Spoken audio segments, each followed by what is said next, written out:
This channel does not promote or encourage any illegal activities. All contents provided by this channel is meant for educational purpose only.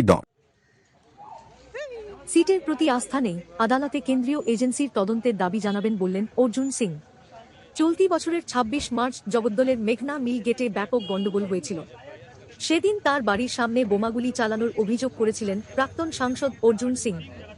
যদিও ওই ঘটনায় police অভিযোগ নেয়নি, উল্টে নমিত সিং অর্জুন সিং এর বিরুদ্ধে গুলি চালানোর অভিযোগ করেছিলেন। মার্চ মहीना में था ना 26 মার্চে ওই মেঘনা গেটের সামনে রাত্রিবেলা তৃণমূলের গুন্ডারা নমিত সিং আর একটা ফিরোজ এর টিম সবাই এসে ওখানে ঝামেলা করছিল। প্রথমে ওরা ঝামেলা করে আমার অফিসের পাশে যে গলি আছে ওখানে ফায়ারিং করে, ফায়ারিংয়ের আওয়াজ শুনে আমরা ওখান থেকে আসি। যখন বেরোই তখন ওরা পালাতে পালাতে মেঘনা গেটেও দেখছি জমায়েত আছে। ওখান থেকে আমাদেরকে দেখে তারা পালাতে শুরু করেছিল, কিন্তু ফায়ারিং করতে করতে যাচ্ছে। এর মধ্যে ওখানে ওই শিব মন্দিরের গলির ভিতরে, শিব মন্দির থেকে যে বাজারে যাচ্ছে ওই গলির ভিতরে একটা লোক পড়েছিল।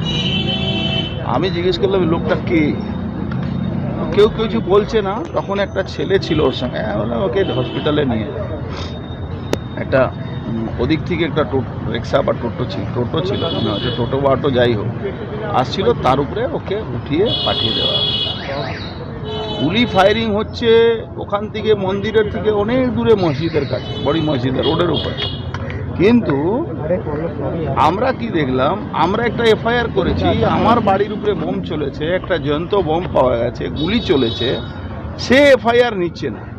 উল্টে ওর কথায় প্রথমেও বলেছে কি আমি দেখিনি আমার গুলি লেগেছে না কি লেগেছে, পরে ওকে দিয়ে 164 করে কি আমার উপরে গুলি অর্জুন সিং চালিয়েছে একটা মামলা করল। মামলাতে কোর্ট খুব বড় একটা অর্ডার দিয়েছে, কোথাও কোনো চিহ্ন পাওয়া যায়নি, কোথাও আমাকে দেখা যায়নি, কোথাও আমি আঁশ বের করেছি বা গুলি চালিয়েছি দেখা যায়নি। তারপরে কোর্টকে আমরা একটা আরও কেস করেছিলাম কি আমাদের কেসটা এফআইআরটাকে এফআইআর হিসাবে ট্রিট করা হলো না, কেস স্টার্ট হলো না। সেখানে অস্পষ্ট আমরা বলেছিলাম কি নমিত সিং অ্যান্ড তার টিম এই গুলি ফায়ারিংটা করছিল। এবার একটা পুলিশ আলাদা কেস করেছিল কি দুজন লোক নমিত সিং আর একটা টেলুয়া বলে গুলি চালিয়েছে, সিসিটিভি ক্যামেরাতে এসছে। কিন্তু সিসিটিভি ক্যামেরাতে আসার পরেও তাদেরকে গ্রেফতার করা হয়নি। একজন নাকি গ্রেফতার হয়েছিল, একজন গ্রেফতার করা হয়নি।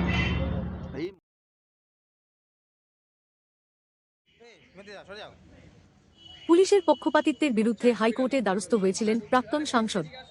গত 24 অক্টোবর উচ্চ আদালত রায় দিয়েছে এফআইআর নিতে হবে এবং সিট গঠন করে পূর্ণাঙ্গ তদন্ত করতে হবে।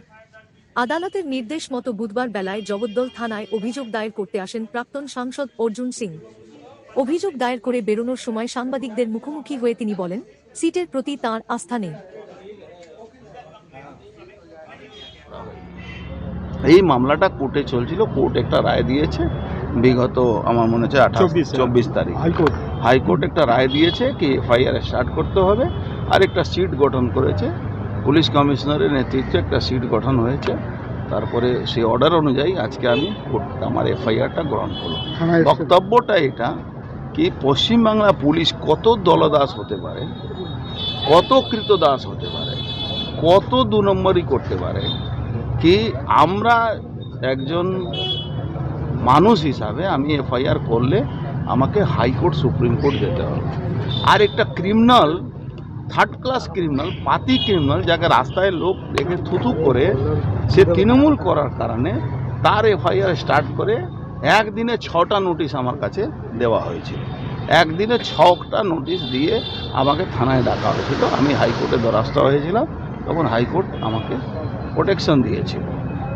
আজকে সেই হাইকোর্ট অর্ডার দিয়েছে আমি এফআইআর করতে এসেছি। এই এফআইআর করতে আজ থেকে স্টার্ট করবে এফআইআর। আমাদের এদের এফআইআর উপরে ভরসা নেই।